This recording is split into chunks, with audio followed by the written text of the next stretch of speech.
mine. Cats fit on the windowsill, children fit in the snow. Why do I feel I don't fit in anywhere I go? Rivers belong where they can ramble. Eagles belong where they can fly. I've got to be where my spirit can run free. Gotta find my corner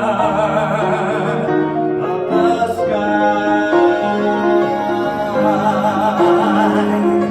Every man has his daydream, every man has his goal. People like the way dreams have us sticking to the soul. Thunderclouds have their lightning, nightingales have their song. And don't you see, I want my life to be something more than long.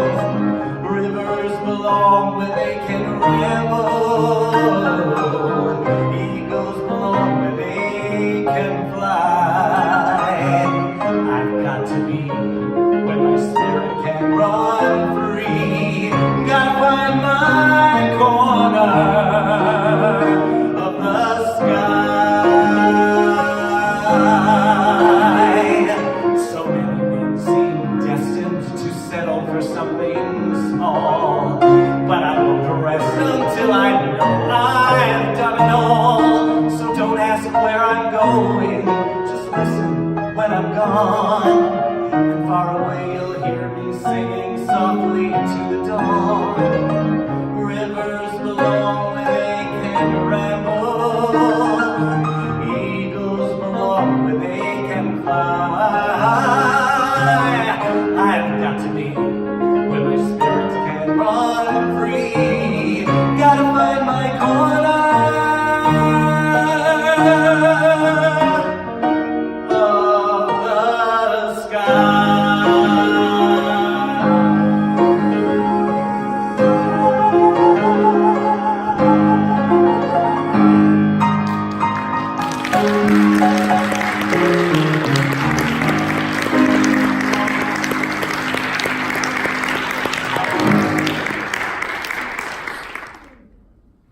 You know, one of the joys of being a minister is hearing how other people found unity. Everybody has a wonderful story. Some are more dramatic than others. Others are, a friend brought me, and that's it. One of the ways I begin our retreat or workshop is to have a small prayer group, and then I have everybody introduce yourselves and to say, how did you find unity? How did you end up here? And it's a really wonderful way to kind of just break the ice, to find out, how did you get here, this place? A lot of people say they found unity through our memorials. They say, you have such a joyful funeral. I want to see what your church is like. And they do, they come and they say, wow, this is really, you have such a celebration of life here. Other people come through Course of Miracles, or they come through AA, or some other group that they've gone to Unity. And they went, oh, we should check it out. A number of years ago, a man was about to commit suicide by throwing himself off the roof of a building. He got into the elevator, he pushed the top floor, and as he was riding up, he looked down and he found a magazine on the floor. And he picked it up. It was a Daily Word, which is a Unity magazine. He started reading it, and by the time he got to the top, he pushed the button for the lobby. He came out, and he looked up, he called the number, the Silent Unity number, found a church near him, and his life turned around. Because he found a magazine on the floor. I've been with you now about a year. It'll be a year beginning of March. I know. Has it only been a year? Feels like this guy's been here for 5 years. Generally, I share my story a little earlier, but for some reason, it just never really worked out. So today, I wanted to share my story. I was going to do it last month, and then we got snowed out. I'm going to tell my story. So today, I'm going to tell my story. God had other plans. That's true. So my story, I have to back up a little. My story began when I was about 12 years old. I was chosen to give the sermon for Youth Sunday at the Essex Street Baptist Church in Lynn, Massachusetts. The topic I picked for that Sunday was the Christian teenager and sexuality. I am responsible for eliminating Youth Sunday at the Essex Street Baptist Church. I'm not kidding. That was the end of it. I remember my mom. My mom had bright red hair, and her skin turned the color of her hair as she was sitting there listening to me talk about the gift of sexuality being a gift of God. I was 12 years old. What did I know? I read a lot when I was a kid, so I was sharing what I read. The minister, though, thought it was a really important topic to share with everybody, and so he helped me with the Bible research, and he helped me to shape the sermon. It was a pretty good sermon for a 12-year-old kid talking about sex in a Baptist church. It was very well received by the other kids in church. They loved it. A month later, they fired the minister. For me, for one. But they had been concerned that he was too liberal. And he was a bad influence over the children. The day he was fired was the day I left the church. I ended up hating religion. I ended up hating God, quite frankly, for what they did to my friend. And I felt that way for about 25 years, actually. So I became an actor. That became my church. That became my religion. And I was in Toronto about 35 years ago, performing in a musical, an off-Broadway musical, having the time of my life. It was so wonderful. We were a hit. We were sold out. I couldn't even get friends tickets. We were sold out every night. Got great reviews. I had to sign autographs in the supermarket. It was everything that I was looking for, and it wasn't enough. I think this is everything that I've been looking for, and why do I feel so empty? I feel like there should be more. But I did not know what it was. I had no idea what this discontent going on inside of my heart was about. Well, one day I was in a bookstore in downtown Toronto. Anybody ever go to Toronto? They have the biggest bookstore in the world. The corner of Yonge and Bloor. And I went to the bargain basement, one of my favorite places to shop. All Unity people, we love books. So I went down and I was browsing the clearance before they throw them away books.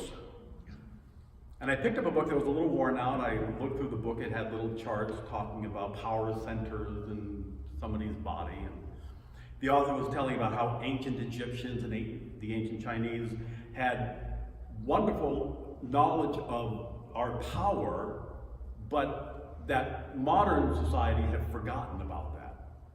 We have lost information that would be very helpful for our healing. I thought that was kind of interesting, but I put the book back. And I started to go back to the main floor, and halfway up the stairs, I heard someone say, "Buy that book." I turned around to see who said it. There was nobody there. Okay. So I went back upstairs. I thought that was kind of weird. What was that? And I browsed for a little while, and I was heading out the door, and I heard the voice again say, "Go downstairs and buy that book." Again, I turned around and said, "I'm going crazy. I'm losing my mind here. There's nobody here. Who is saying this?" It was not scary. It was just weird. It's like, who's talking to me? So I went back down and I looked at the book, and the title was "The Healing Secrets of the Ages" by somebody named Catherine Ponder, who was something called the Unity Minister, whatever that was. I looked at the price. It was 50 cents Canadian, which is like 8 cents American. Or was at the time anyway. Fine, I'll buy it. If I don't like it, I can throw it away. It's only 50 cents Canadian. I took the book home, I got dinner, I sat down to read it. I opened the first page. It said, "Unity School of Christianity." I won't tell you what I said. I said, "Oh, for God's sake." I said, "It's a Jesus book." so mad. They got my 50 cents Canadian. I was so angry. As I told you, I'd had it with Christianity, I had it with all that. I went, oh God, they got me with a used book. So in disgust, I began to read what this woman named Catherine had to say. It's going to be an overbearing tract telling me what a horrible sinner I was. I was all ready to have an argument with this woman. But I was amazed at what I continued to read. In this book, she was sharing that this was a companion book to Unity co-founder Charles Fillmore's book, The 12 Powers of Mankind, in which the premise was that we all have 12 power centers in the body. For example, heart is the center of love, the throat is the center of power or dominion, the back is the power of strength, order, so on and so forth. So that night, with the guidance of Ms. Ponder, I made my first attempt to meditate. And it felt good. I didn't know how to do it. She said, start doing it by breathing and just think, wonderful thoughts. So I stretched out on the sofa, and I thought, I am at peace. And I fell asleep. I said, I like meditating, this is fun. I couldn't wait to get up the next day and continue to read what she had to say. I didn't even get out of my robe. It was my day off, thank God. I would have had to go to work, but it was in perfect order that I had a day off. I was hooked. It was like drinking a big glass of water when you're really thirsty. I couldn't get enough of it.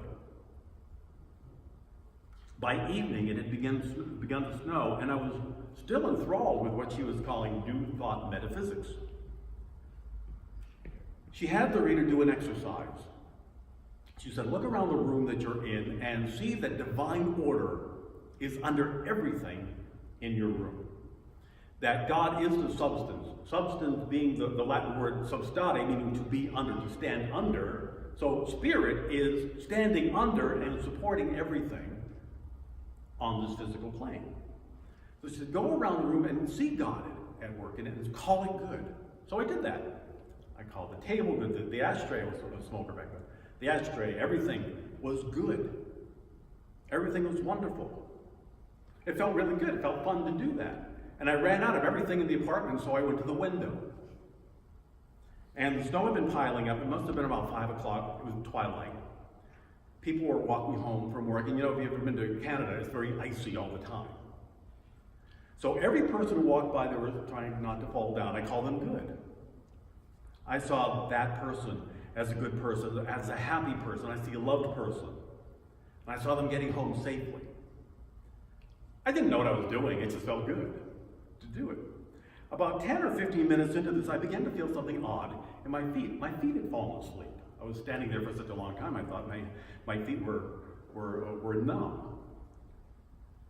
I tried to shake them awake, but it wasn't the same feeling. It wasn't that tacking feeling. It was just this incredible buzz I was feeling. And it started moving its way up my calves and up into my thighs. And I thought, I don't like this. What is this feeling I'm going through? And I began to have a thought, maybe I'm having a stroke.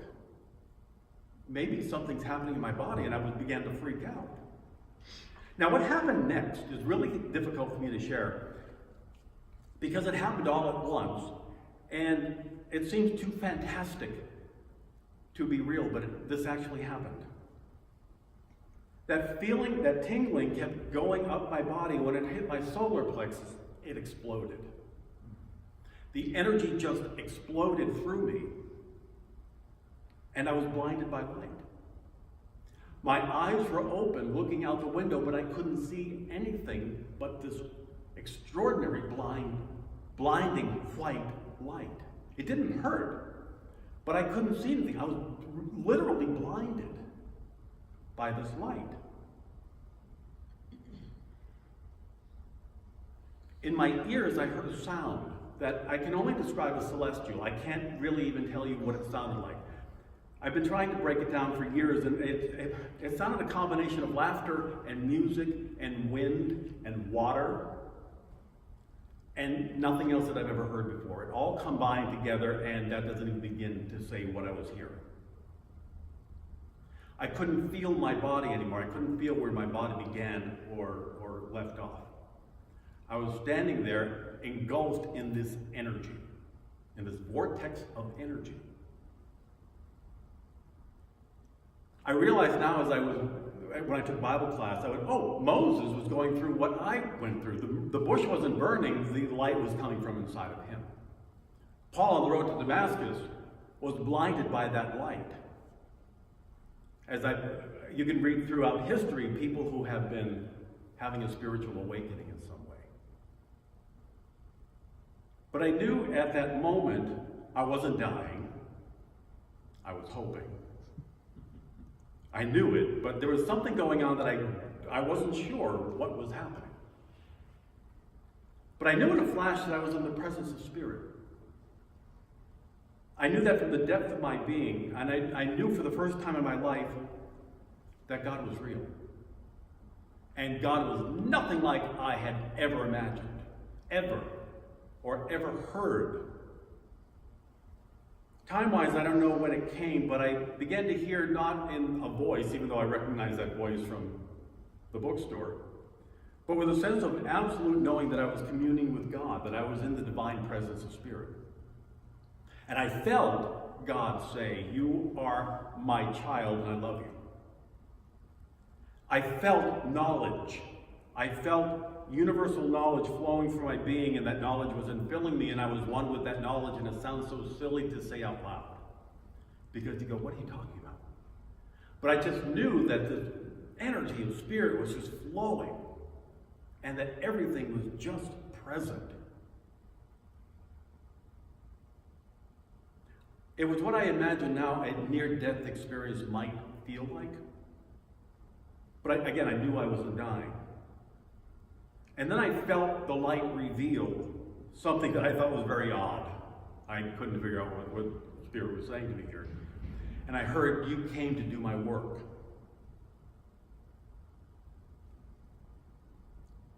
And then I got in a flash, I flashed back to being 12 years old and doing a sermon at Youth Sunday. And I went, me? Oh, no. I'm no one. Who am I? Please. What? And the light very lovingly said, who are you to call my creation no one? Okay. And I heard again, you're here to do my work, and it'll be joyous. It'll be more creative than anything you've ever done. It'll be so much fun. You'll be well taken care of. And I couldn't comprehend what was being said, really. All I knew was that Spirit wanted me to be a minister, and I did not want to do that. And I said, look, I'm gay, okay? And I heard God say, yeah, I created you that way. I can't win. Every argument. And I'm arguing with God. I can't see anything. I can't hear anything. I can't feel anything. And I'm in this vortex arguing in my mind, somewhere, with God. And I heard again, you're going to be a minister and it's going to be fun. I said, I don't want to be a minister. I can't do a sermon. I'm funny. I'm judgmental. I'm sarcastic. I'm witty. That's not me. So I'm arguing again with this voice. And I can't tell you how long I was in that state of awareness. But when I finally came out of it, it was completely dark outside. And my shirt was wet. And my face was wet with tears.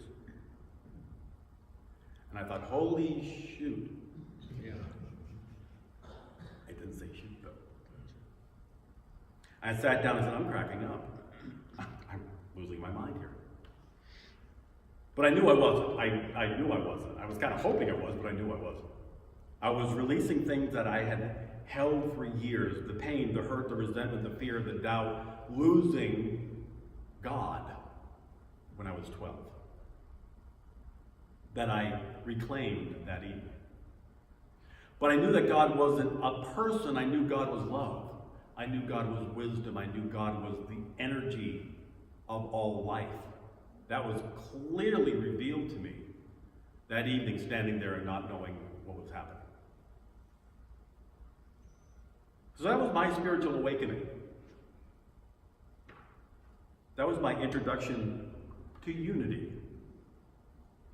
After something like that, how could I not go on to become a unity minister? I mean, that would have been anticlimactic to say, oh, that was fun, and then not do anything about it. So the next day I looked up unity in Toronto. I started going to daytime classes because I was doing the show at night. And you know what it feels like to go home? Mm-hmm. Where we are right now, for many of us. I said, aha, okay, this is where I need to be. So I continued being in the theater for about 4 or 5 years. I did tours. I packed up and moved to Kansas City to study, to go to ministerial school. I moved to Missouri. I said, that's really sacrificing a lot to move to Kansas City. Have you been to Kansas City, Missouri? Have you been to Lee's Summit, Missouri? I said, God, this better be worth it. I know you promised me when I had that awakening, this better be worth it. Being in Lee's Summit for 4 years. Lee's Summit, Missouri, oh my gosh. So I graduated. I was the first one hired out of ministerial school. I was in my 30s. And Santa Fe was my first church. We had 14 people. We grew to about 150 before I left. I moved on to San Francisco and New York and a few other places. So that's my story in a nutshell. That's how I came here. What's your story? I don't know. People say, oh, I can't match that one. I can't do that. Now, most, 99.9% of how we came into our spiritual path is not very dramatic. You might not even think it's very interesting, but it really and truly is. And we responded by continuing to do the work because we know, because we feel, even though it may not have been as dramatic as what I went through, that there's something I'm being led by Spirit gently, or maybe not so gently, to remember why I'm here. To remember that there is an answer. That I'm not merely human, I am a divine being having a human adventure.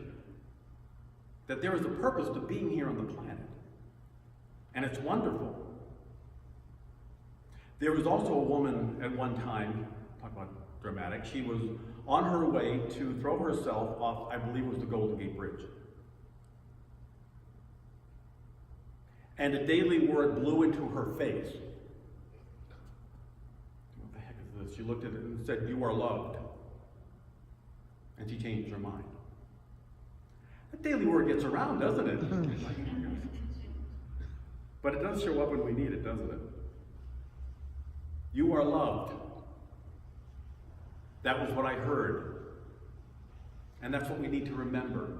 Sometimes on Sunday morning they say, boy, your messages are so simple. It's like,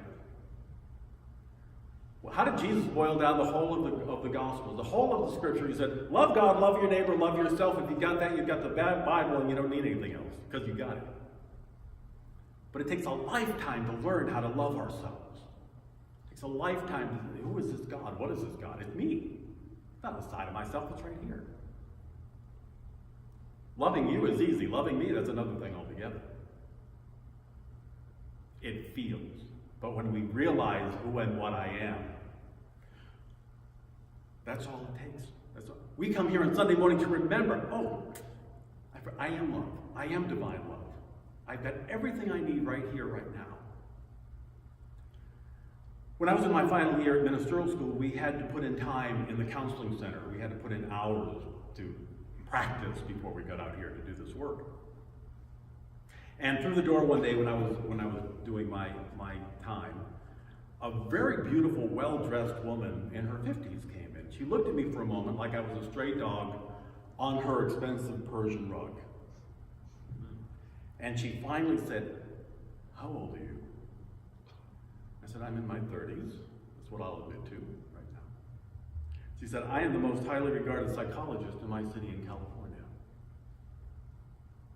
I said, "Congratulations. Yay. Good for you."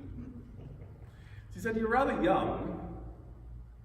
I remember her that head thing. "You're rather young. to be a minister? How can you counsel people? You have to have lived the head again. You have to have lived first. She said, nothing possible, but I just do this. She looked like she was smelling something really foul along with the head. But like she said, I didn't take it personally. I told her I'm not there to advise her. I didn't have any knowledge that she didn't have. But spiritual counseling is simply opening ourselves up and knowing there are spiritual tools to achieve the end that we're looking for. I'm not here to advise or tell anybody what to do. I'm here to share what we in Unity know works. And then Spirit, that wonderful voice that pops up every once in a while, says, tell her about your Toronto story. I went, why would I tell her about that? Fine, okay. Don't argue with the voice after a while. So I told her my story, my spiritual awakening. And as she listened to me, her hard professional demeanor began to fall apart. And she became a 10-year-old girl right in front of me. She said, it's no mistake that you're the person I came to see, because I came to Unity Village to find out what you went through and how to do it. What you had is why I'm here today. How did you do it? And I shared with her, I said I didn't mean to. Again, I was a witty actor. I didn't mean to open myself up to love. But if I learned anything from that, it is that we have to be the love of God if we want to feel the power of God moving through us. We have to let the love of God flow through us and let God then do the work through us, using us as a channel. But we can help the process along as well. We have to come to terms with the truth of the nature of God, and that's what I got that day. The truth about God is that God is not a person, is not a Charlton Heston type of man in the sky making determinations of who and what you are and how bad you are. Please let that go. I know even people who've been in Unity for a long time, when things get rough, we go back to that version, I guess God must be mad at me. Or I guess I'm not affirming in the right way, or I guess I'm not doing enough meditating, I guess I'm not a good truth student. And the truth is, none of that is the truth. None of it. I just need to awaken. That's my job. I need to awaken to the love that I am, the love that God is, and let that flow. That there is no separation between God and me and you. None. But see if this rings true, even though you may have been in truth for a while. Do you ever say things like, it's God's will that so-and-so be taken from us, that God called him home? That God is testing me to see if I'm strong enough? That when God closes a window, he opens a door? God is very busy, isn't he? My gosh, windows, throwing marbles in front of me, doing this, taking people away. It's like, what? Who is this God? Certainly not the one Jesus was talking about. God doesn't kill people. God is life. Life doesn't kill people. God doesn't throw obstacles at us. How does love do that? Would you have a 3-year-old? Well, I need to teach this 3-year-old, so let me throw some marbles in his way and see if he can get up all right. I think we'd be thrown into jail for that. And yet we seem to think, well, God's just teaching us. No. God doesn't limit our options in life. Not the God I know, not the God that was revealed to me that day 35 years ago. First of all, we have to know that God's will for you is only your highest and your best. God wants you to be happy.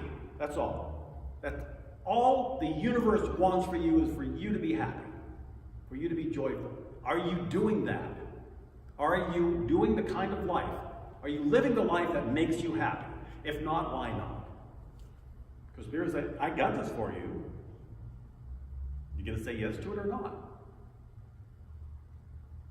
Don't be afraid of God's will. So many people come to me, I'm so afraid that if I do God's will, God will make me a minister like you. No. You will not become a nun if you follow God's will. I feel like a nun sometimes, but I'm not. Your will is God's will. God's will is your will. What gives you joy, what your passion is, that's God saying, I have this for you. Why are you accepting it? My joy, this is my good, this is my life. Being a unity minister, I love it. It's fun, it's wonderful. Your life is something else. I mean, it might be a unity minister. I've trained 5 of them through my years doing this. They've had to wake up, I really want to do this work. I went, yay, great. Now one is in San Francisco, the church that I was in. He is now the minister there. So again, define God's will. How do I do that? What's your heart's desire? What makes you feel like you want to cry? You're so in love with that. That is what Spirit is calling you to do in your life. Again, secondly, God does not test anybody. We test ourselves. We throw pop quizzes at ourselves all the time to see if I believe this stuff that I'm talking about, that I go to here on Sunday, that I read in these books. When I left Unity of New York, I went to Palm Springs, felt led to go there. Gary helped me to set up the ministry over there. Didn't work in the way we thought it was going to, or as long as it was going to. And so we were there going, okay. I thought I was hearing this. Went back to New York and began a group, and I thought I was hearing something. Went to Seattle and went, I'm not quite sure. So I said, okay, Spirit, what? What do you want me to do? I keep bouncing around like a pinball all over the place. And I said, what is this about? He says, and I heard Spirit say, it so irritated me. Sometimes God just irritates the hell out of me. I heard, well, you talk about this stuff all the time. Now you're testing yourself to see if you believe it. Fine. And it works. It does work. No matter where I am, no matter what I'm doing, there is no failure. There is just opportunities like, oh, that was an interesting experience. What did I learn from it? And what am I going to do now? What's life unfolding for me? And if I keep saying yes to it, it just gets better and better. It might look like, oh my gosh, this in the wilderness experience keeps going and going. God's still with me. Life is still good. I'm still here. So good. Just keep going. I'm the one testing me, nobody else. God does not ever throw a cosmic curveball or hit you with a cosmic 2x4. Please don't say that. Oh, I got hit by a cosmic. The only one doing the hitting is me. I'm just trying to wake myself up. That's why I keep hitting myself. Wake up, wake up. That's all. And third, God does not take anything away. God will never take anything away from you. That's just not Spirit. Spirit is love, it's giving. Giving is what Spirit does. God doesn't close doors, windows, cupboards, or anything else. I do the closing so I can move on to the next lesson, the next realization of my good. With God, all possibility of good is open and waiting for me and you to claim it, to say yes to it, no matter what the appearance may be. With God, your healing is waiting for your realization of it. Now, it might look a little different than you think it does. There was a woman in a wheelchair in a class I taught in San Francisco. She said, I wouldn't get out of this chair now if you paid me. I'm learning too much about who I am by being in this chair. So maybe one day I might get up, but probably not. And she said, I'm learning about the divine being I am by being in this chair. With God, your prosperity and success in life is waiting for you and me to say yes to it. That's all. You can prepare a place in consciousness, in your awareness, for your God self to be awakened by getting peaceful, taking time in the quiet and prayer, really listening to the voice. That's that voice, like Spirit within me, which is you. Speak up. I'm having a hard time here. Sometimes people say, how do I know it's God and not my ego talking? My affirmation for that is real powerful, and it works. I say, if you're a spirit, speak up. If you're an ego, shut up. If you're a spirit, I need to hear, give me a sign. I'm a little dense here. I need to hear. I need to see something. And if you're the ego, just be quiet. I'll give you a cookie in an hour. Just be quiet. And that works a lot, too. So I awakened to this truth. I didn't mean to wake up, but I did. My soul knew this was the time it was going to happen. Consciously, I had no idea. I wasn't planning to have what Abraham Maslow the psychologist calls a peak experience. And that's what I went through, a peak experience. Martin Buber, the Jewish philosopher, had what he called the I thou experience. He was standing on the corner and he looked down and saw a rock, and all of a sudden he knew he was one with the rock. Completely changed his life. By simply loving the people who were walking home in the snow, I inadvertently opened myself up to the divine flow. I wasn't going for that, believe me. But there it was. That's how Spirit worked through me. I was willing to be loving, that's all. I was willing to be loving, and it completely changed my life. Not long after my spiritual awakening, I was coming home from, I had a bartender job. And a homeless man came up to me for money. He looked so sad. And he said, okay, you want the truth? Oh, that's a good opening line if I ever heard one. Sure, I'll take the truth. He said, I used to be an executive, but my house burned down, my wife left me, I had nothing, and he was going on. I finally just said, okay, I don't need to hear anymore. And I just reached in my pocket, and the Spirit says, just give him what you have. But I just give him what you have. So I gave him the money that was in my pocket. And I said, you don't have to tell me anything. This is for you. I said, I hope this helps. Have a wonderful evening. And I walked away. And it felt good. It felt good. A minute later, he ran up, he whirled me around, and tears were falling down his face, and he said, nobody ever gave me money cheerfully before. He said, are you a man of God? I like that sound. Man of God. Yes, I'm a man of God. I said, yeah. I said, yeah, I am. And he did something that blew me away. He reached to shake my hand, and he took my hand and kissed it. And he said, you will never know what this means. So I can't tell you what this means. And he was crying. He was just in tears. Who knows? Maybe he said, the next person to come along, if they give me something, I'll believe in God, or whatever. But I was profoundly moved by that. It was worth the whole evening of tips that I had gotten that night. He cried, I cried, we were a mess together. It was wonderful. Now, I'm not telling you to give away your money and you'll have a celestial experience. But if you're willing to give up your love, if you're willing to listen to Spirit to say, here's what you need to do in this moment, you will have an awakening. And you will know the purpose of why you're here. All it takes is a willingness to see God at work in another way, in a broader way, in a more joyful kind of way, to see yourself as God's creation doing God's work here, no matter what it is you do.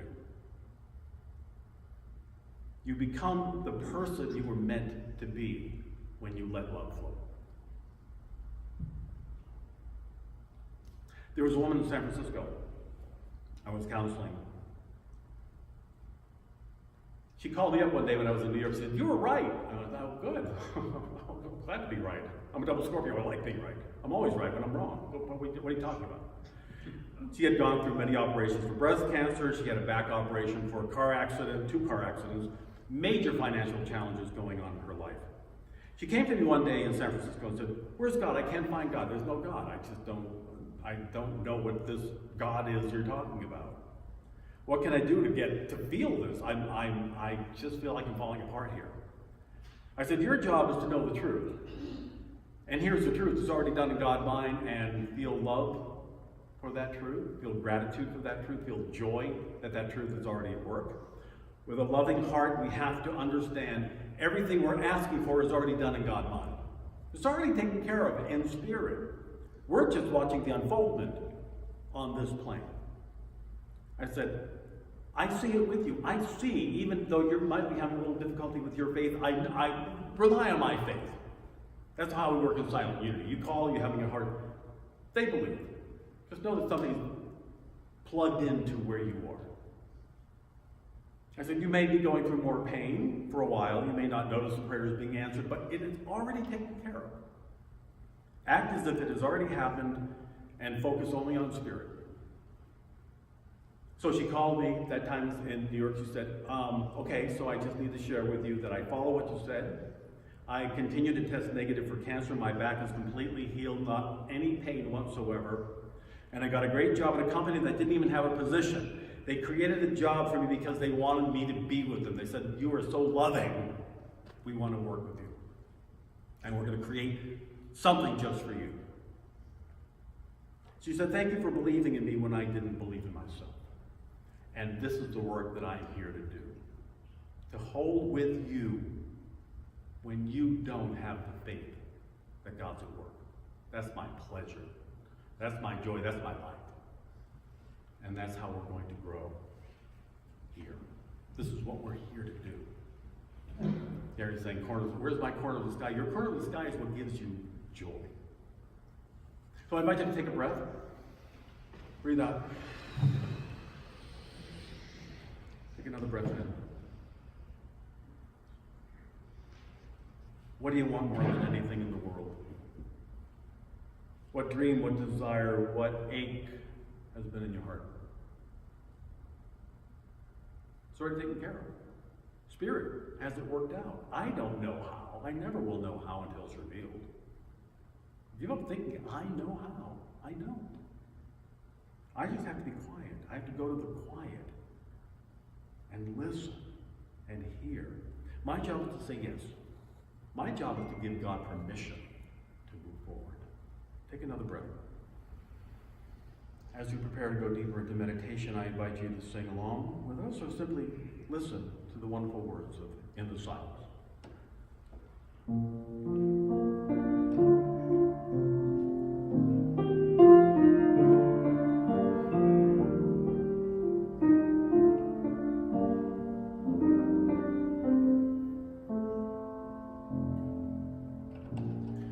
In the silence, there is a sacred place, a secret meeting place. Love is there. In the silence, where every color blends and every rainbow ends, good is there. In the light, now we find that you know peace of mind.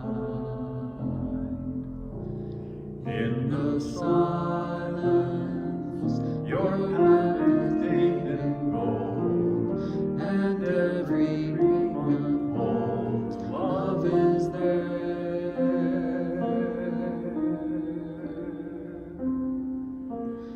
Peace is there.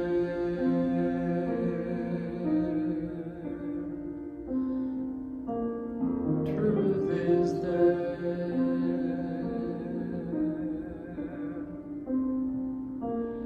God is there.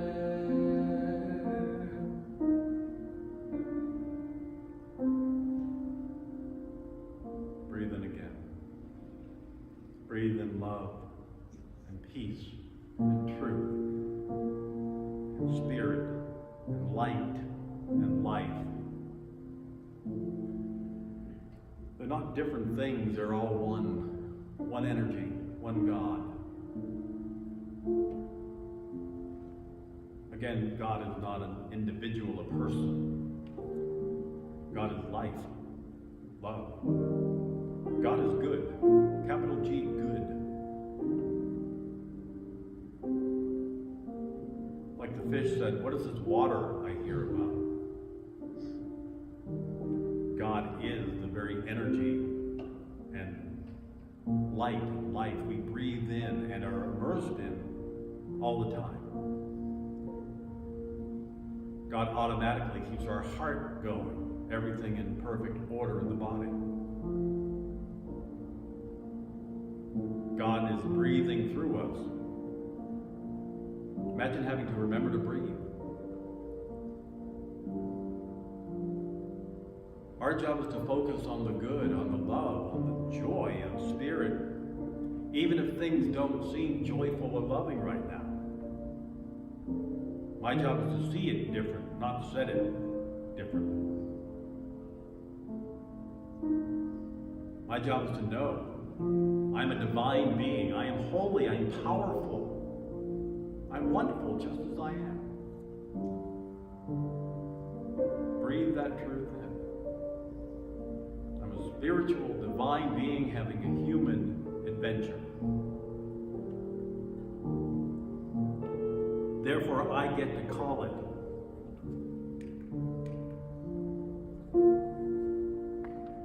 I call it good. I call my body healthy, strong, well.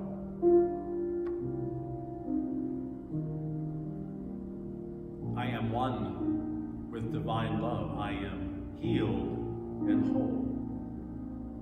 I am one with divine love. I am healed and whole. Breathe that into every cell, every tissue, every breath. Let that truth take hold.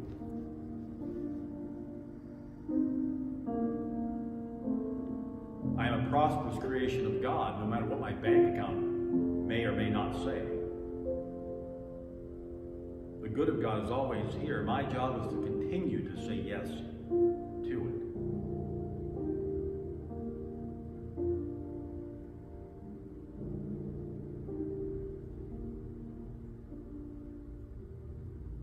I say yes to love.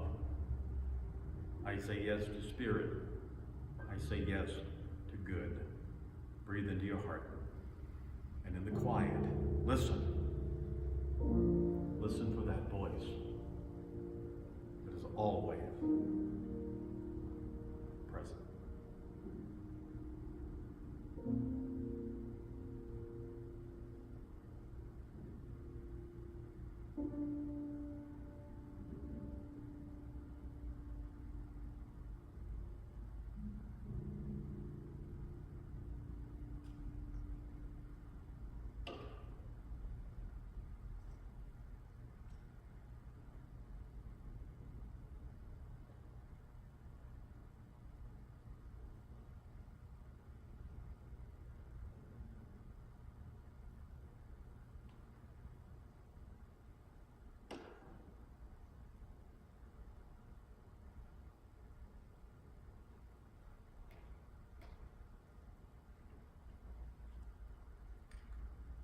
Take a breath. All it takes is one brief moment in divine love to realize I am love. I am joy. I am wholeness. I am abundance. Take a breath. Bring yourself back into this time, this room, this place. And as we do, we sing our way back. The greatest thing in all my life is loving you.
How do we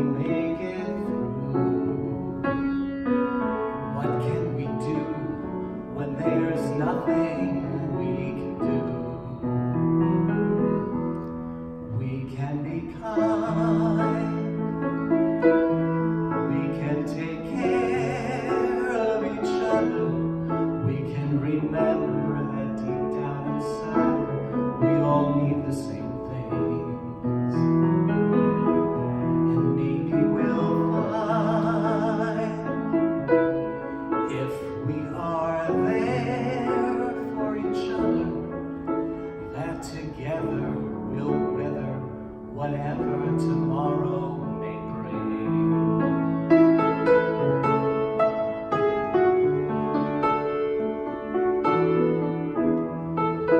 Nobody really wants to fight. Nobody really wants to go to war. If everyone wants to make things right, then what are we always fighting for? Does nobody want to see it? Does nobody understand?